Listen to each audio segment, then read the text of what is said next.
Citizenship refer to the full member of the state, जो member of the state हो, carrying और रखता हो civil political right and duties और responsibility. Civil political right के साथ साथ ड्यूटीज और रिस्पॉन्सिबिलिटी होगा उस स्टेट का। In India citizenship define a legal relation. Bharat में सिटीजन को लीगल रिलेशनशिप के तौर पे रखा गया है कि इंडिविजुअल और स्टेट का क्या रिलेशन होगा। इंडियन कॉन्स्टिट्यूशन पार्ट 2 आर्टिकल 5 से 11 बताता हैगा कि कौन होगा कॉन्स्टिट्यूशन, कौन कौन होंगे सिटीजनशिप, बट इसके क्या क्या प्रावधान होंगे वो पार्लियामेंट को डिसाइड किया गया। कॉन्स्टिट्यूशन ने इस बात को कि किस तरीके से सिटीजनशिप पे कानून बनाया जाए वो पार्लियामेंट पे डिसाइड कर दिया गया है।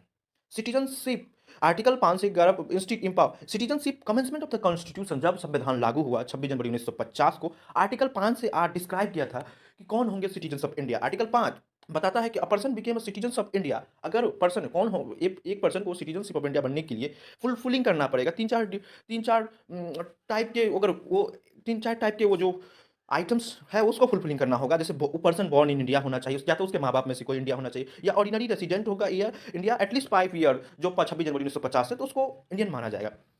डोमिसाइल इंप्लाई करता है। डोमिसाइल क्या बताता है? परमानेंट होम ऑफ इंडिया, जो उसका परमानेंट घर हो इंडिया।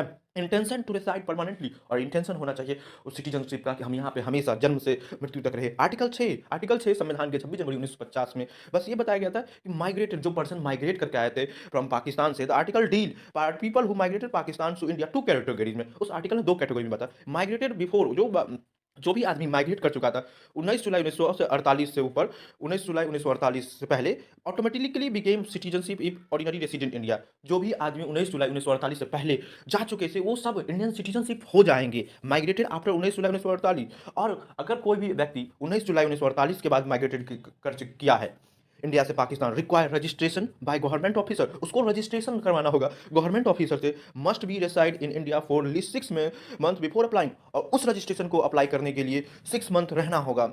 आर्टिकल 7 ये कहता है migrated to Pakistan, person who migrated to Pakistan after 1 March 1947 will not consider to be Indian citizen. और जो भी सिटीजनशिप 1 मार्च 1947 के बाद वो पाकिस्तान चला गया होगा वो इंडियन सिटीजन नहीं कहे जाएंगे। If they return to India, अगर वो रिटर्न इंडिया आते under a permit for settlement में, दे कुल रिगेन सिटीजनशिप। अगर वो आना चाहते हैं उससे परमिट लेना होगा, रिसेटलमेंट होगा, फिर जाके वो सिटीजनशिप होगा। आर्टिकल 8 ये कहता है इंडियन रिसाइडिंग अवॉर्ड, जो भी इंडियन विदेश में रहता है, person of Indian origin residing outside India, जो भी पर्सन ऑफ इंडियन ओरिजिन है जो इंडिया से बाहर रहता है, जैसे बर्मा में रहता है, श्रीलंका में रहता है, ईस्ट अफ्रीका में रहता है, कुल सिटीजनशिप वो सिटीजनशिप हो सकते हैं। दे और their parents grand parent are born in India, जब उसके उसमें से उसके माता पिता, उसके दादा, उसके इंडिया से होगा, दे रजिस्टर देम सेल्फ, वो रजिस्टर कर सकते हैं इंडिया डिप्लोमेटिक मिशन, इंडिया के एम्बेसी में जाके वो अपने आप को रजिस्टर कर सकते हैं कि my parents belong from India, so I will acquire the citizenship of India.